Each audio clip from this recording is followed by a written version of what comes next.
प्रियात्मन सप्रेम जयजीव आदिमुनीश्वर जोगेश्वर परम पूज्य सत्य सम्राट सदगुरुदेव सिमनी जी का वचनामृत से एक बूंद।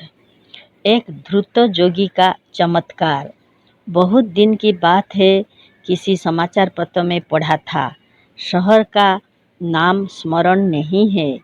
एक नगर के यूरोपियन कलेक्टर के पास एक मनुष्य गया, जिसने अपने को भारतीय सिद्ध जोगी बतलाया। उसके साथ लगभग 9-10 वर्ष का एक छोटा सा लड़का भी था, जिसे यह अपना शिष्य बतलाता था। इसने उस यूरोपियन कलेक्टर से कहा कि यदि आप योग का चमत्कार देखना चाहते हो तो हम दिखावे। उस यूरोपियन कलेक्टर ने उसे देखने की बड़ी इच्छा प्रकट की। उसने दूसरे दिन रविवार को 2 बजे योग का अद्भुत चमत्कार दिखाने के लिए नियत कर दिया। दूसरे दिन इस यूरोपियन कलेक्टर ने सुपरिटेंडेंट आदि तथा दूसरे यूरोपियन और भारतीय ऑफिसर को योग का चमत्कार देखने के लिए निमंत्रित किया। सब लोग आ गए। वह बना हुआ जोगी भी लड़के के साथ आ गया। बहुत बड़े बड़े विद्वान और धनवान जमा हो गए थे, पर ये सब थे किसी न किसी मजहब को दिमाग में रखकर दिमाग को बेकाम बना लेने वाले। इस बने हुए जोगी ने कहा कि आप लोग एक मजबूत सिंदूक मंगा ले, जो कम से कम इतनी बड़ी हो जिसमें हमारा यह छोटा शिष्य सरलतापूर्वक बैठ सके। इस किस्म की एक मजबूत सिंदूक आ गई, जिसमें दोहरे ताले बंद होते थे।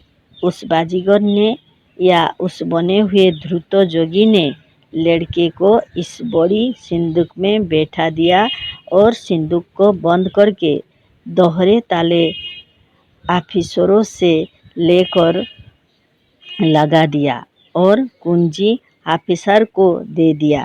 अब बने हुए जोगी ने सबसे पूछा कि हमारा छोटा शिष्य सिंदूक में है या नहीं।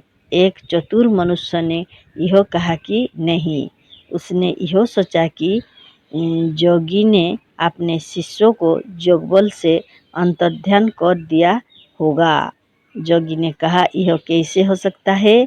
क्या वह अभी अभी आपके सामने नहीं बंद हुआ? उसने कहा, पर आपने उसे योगबल से अंतर्ध्यान कर दिया। जोगी ने कुंजी मांगी और उसके सामने फेंक कर कहा कि आप सिंदूक को खोलकर देख ले। सिंदूक खोली गई और लड़का उसमें बैठा हुआ था। वह मनुष्य बहुत लज्जित हुआ। सिंदूक फिर बंद की गई, ताले लगा दिए गए। फिर वह सिंदूक रस्सी से बांध दी गई। रस्सी पर और ताले पर मुहर लगा दी गई और सिंदूक को जोगी ने कलेक्टर साहब के कमरे में रखा कर फाटक बंद करके उसमें भी ताले लगा दिए। कमरे के चारों तरफ सुपरिटेंडेंट साहब ने 20 सिपाहियों का पहरा लगा दिया। पूछा कि बालक कमरे के बाहर है या भीतर? सबने कहा कि लड़का कमरे में सिंदूक के भीतर है। अब उसने थोड़ी देर तक आंख बंद करके मानो समाधि लगाई। फिर आंख खोलकर कुछ गुनगुनाया। फिर घंटी बजाई और घंटी बजाकर लड़के को बुलाया। लड़का दूसरी ओर से दौड़ता हुआ आकर गुरु को प्रणाम किया। सबने देखा वही लड़का था और वही कपड़ा पहने हुए था। जोगी लड़के पर बिगड़ा और कहा कि तुमने यह क्या किया कि इतने लोगों की आँखों में धूल झोंककर बाहर कैसे निकल आया। लड़के को एक थप्पड़ मारा और लड़का रोता हुआ भाग गया और उसकी आँखों से ओझल हो गया। सब लोगों जोगी पर बिगड़े और कहा कि यह क्या किया।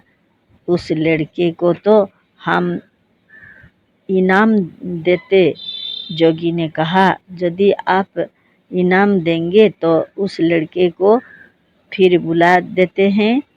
जोगी ने फिर ध्यान किया और आँख खोलकर लड़के को बुलाया तो लड़का कमरे के भीतर से बोला कि कमरा खोलो, हम आ रहे हैं। कमरा खुला और सिंदूक लाकर खोली गई तो लड़का हंसता हुआ सिंदूक के भीतर से निकल आया। सबने देखा कि लड़का वही था जो थप्पड़ खाकर भाग था। जोगी को और लड़के को 1000 रुपये इनाम में मिले और कितनों ने तो दोनों की पूजा की।